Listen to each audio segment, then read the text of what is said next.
دسمبر 1949 کو پیدا ہونے والے محمد نواز شریف نے ایک خوشحال گھرانے میں آنکھ کھولی، جہاں ان کے والد ایک کامیابی کاروباری شخصیت تھے۔ 70 کی دہائی میں سیاست میں شمولیت اختیار کرنے کے بعد عامر جنرل ضیاء الحق کے دور میں انہیں پہلی بار حکومت میں کام کرنے کا موقع ملا،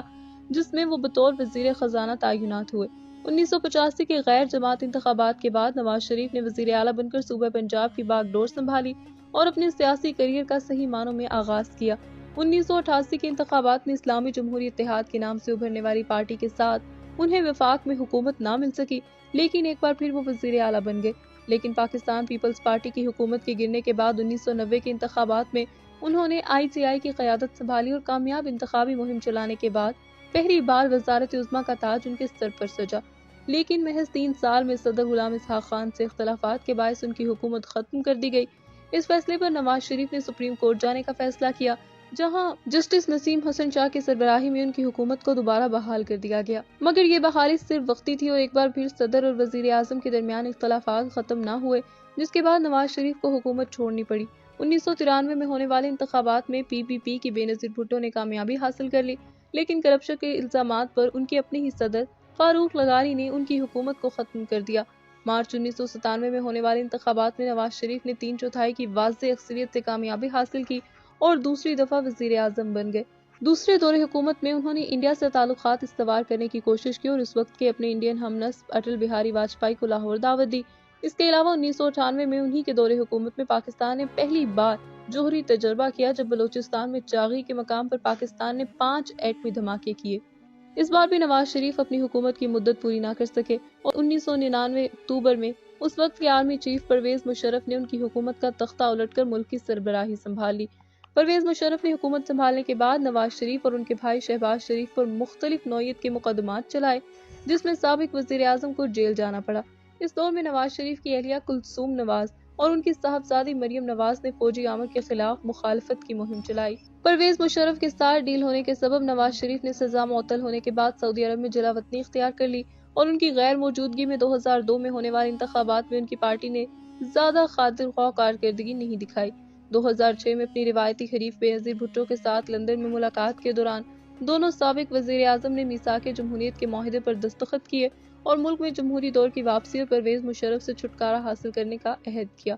سپریم کورٹ کے آرڈر کے بعد ستمبر 2007 میں نواز شریف نے وطن واپسی کی کوشش کی، لیکن مشرف انتظامیہ نے انہیں جہاز سے اترنے کی اجازت نہیں دی اور ایئرپورٹ سے ہی ان کے جہاز کو واپس سعودی عرب لوٹا دیا۔ لیکن صرف 2 مہینے بعد انہوں نے ایک بار پھر وطن کا رخ کیا اور لاہور کے علامہ اقبال ایئرپورٹ پر ان کا استقبال کیا گیا۔ نومبر میں ہی انہوں نے ملک کی دیگر سیاسی جماعتوں کے ساتھ ملاقاتیں کی، جس میں 2008 میں ہونے والے الیکشن کو بائیکاٹ کرنے کے بارے میں گفت و شنید کی گئی۔ دسمبر 2007 میں بےنظیر بھٹو کو راولپنڈی کے لیاقت باغ میں خودکش حملے میں ہلاک کر دیا گیا تو نواز شریف اسپتال پہنچنے والے اولین قومی لیڈران میں ایک تھے۔ فروری 2008 میں ہونے والے انتخابات میں نواز شریف کی پاکستان مسلم لیگ دوسری اکثریتی جماعت کے طور پر سامنے آئی اور انہوں نے پیپلز پارٹی کے ساتھ مخلوط حکومت قائم کرنے کے معاہدے کیے، لیکن یہ شراکت داری زیادہ عرصے تک قائم نہیں رہی اور اختلافات بڑھنے کے بعد نواز لیگ نے حکومت سے علیحدگی اختیار کر لی اور ان کی نوعیت اتنی شدید ہو گئی کہ 2011 میں نواز شریف نے PPP حکومت کے خلاف میمو گیٹ سکینڈل میں سپریم کورٹ میں پٹیشن درج کرائی،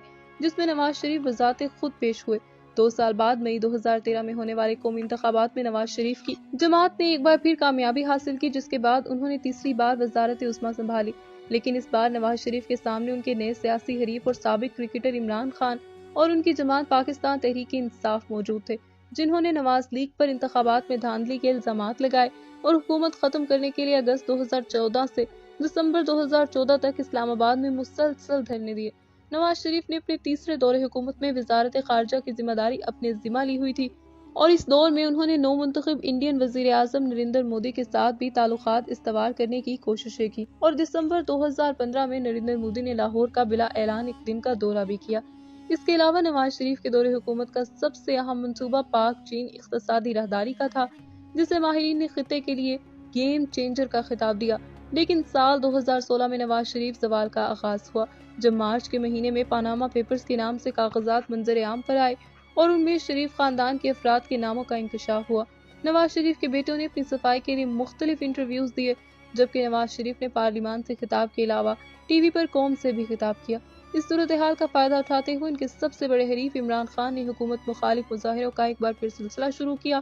اور نواز شریف کے استعفے کا مطالبہ کیا۔ چند ماہ تک جاری رہنے والے مظاہروں کے بعد بالآخر سپریم کورٹ نے نومبر 2016 میں ان الزامات کی تفتیش کے لیے حکم دے دیا۔ اسی سال اکتوبر میں نواز حکومت اور فوج کے مابین اختلافات ابھر کر سامنے آئے، جب ڈان لیکس کی خبر منظر عام پر آئی۔ اس خبر کے سامنے آنے کے بعد حکومت کے سخت دباؤ کا سامنا کرنا پڑا اور نتیجن پرویز رشید کو اپنی وزارت سے بھی ہاتھ دھونے پڑے تھے۔ جنوری 2017 سے شروع ہونے والی سماعتوں کی تکمیل اپریل 2017 کو ہی، جب 5 رکنی بینچ نے 3-2 سے نواز شریف کے حق میں فیصلہ دیا، لیکن ساتھ ساتھ ان کے اثاثوں کے بارے میں مزید تفتیش کا حکم دے دیا۔ اسی فیصلے کے بعد عمران خان نے اپنے حریف پر تابڑ توڑ حملوں کی مزید بوچھاڑ کر دی اور گو نواز گو کے نعرے ملک بھر میں گونجنے لگے۔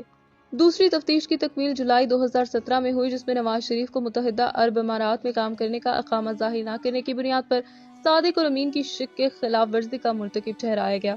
اور 5-0 کی اکثریت کے ساتھ انہیں اسمبلی سے نااہل قرار دے دیا گیا۔ احتساب عدالت میں ستمبر 2017 میں شروع ہونے والی کارروائی کا سلسلہ تقریباً 10 ماہ تک جاری رہا، جس میں نواز شریف نے 80 سے زائد پیشیوں میں حاضری دی۔ اسی اثناء میں ان کی اہلیہ کلثوم نواز کو کینسر کی وجہ سے لندن میں اسپتال میں داخل ہونا پڑا۔ احتساب عدالت میں پیشیوں کے ساتھ ساتھ نواز شریف نے ملک بھر میں ریلیوں کا آغاز کر دیا، جس میں انہوں نے ووٹ کو عزت دو کا نعرہ پیش کیا اور اپنے خلاف ہونے والی عدالتی کارروائیوں کو ایک سازش قرار دے دیا۔ لیکن گزشتہ سال کی طرح ایک بار پھر جولائی کے مہینے میں عدالتی فیصلہ نواز شریف کے خلاف آیا اور جج محمد بشیر نے نواز شریف پر لگائے جانے والے کرپشن کے الزامات کی بنا پر انہیں 10 سال قید مامشقت اور 8 ملین پاؤنڈ کے جرمانے کی سزا سنائی۔ نواز شریف نے یہ سزا اپنی بیٹی مریم نواز کے ہمراہ اسی اپارٹمنٹ میں سنی، جس کی ملکیت کے بارے میں انہیں سزا سنائی گئی۔